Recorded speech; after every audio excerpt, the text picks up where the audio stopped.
ఏవైతే హామీలు మా ముఖ్యమంత్రి రేవంత్ రెడ్డి గారు రాష్ట్ర ప్రభుత్వం ఇచ్చిందో అవి తప్పకుండా అమలు చేస్తామని మీ అందరికీ తెలియజేస్తా ఉన్నాం. ఈ 3 ఏళ్ళు కాదు, రాబోయే 5 సంవత్సరాలు కూడా ఖచ్చితంగా కాంగ్రెస్ ప్రభుత్వం రాబోతూ ఉంటుంది.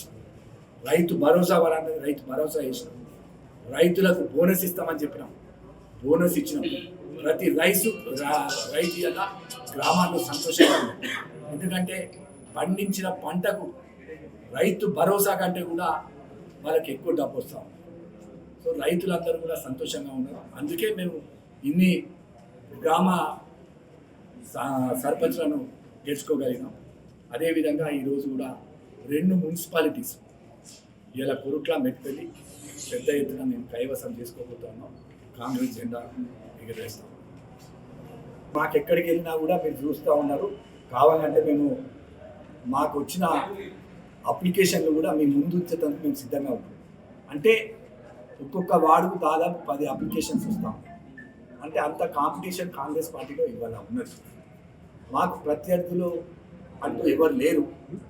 వాస్తవంగా మా దాంట్లోనే ఎవరన్నా కొంచెం అసంతృప్తి ఉండిండొచ్చు తప్ప మాకు ఇప్పటి వరకు ఎవరు కూడా గట్టి పోటీ ఇస్తున్నారు అన్నట్టుగా కనిపిస్తలేదు ఎక్కడ కూడా మాకు. ఎందుకంటే ఇక్కడ ఎవరికి కూడా ఇంత అప్లికేషన్స్ రావడం లేదు. వాళ్లకు టీఆర్ఎస్ పార్టీ వాళ్ళకైతే క్యాండిడేట్ కూడా దొరకడం కష్టమవుతుంది. చాలామంది మా దగ్గరికి వస్తూ ఉంటారు, మేము కాంగ్రెస్ పార్టీ నుంచి పోటీ చేస్తామని చెప్తా ఉన్నాం. మేము చేసిన అభివృద్ధి కార్యక్రమాలు, సంక్షేమ కార్యక్రమాలు మా పార్టీని గెలిపిస్తుందా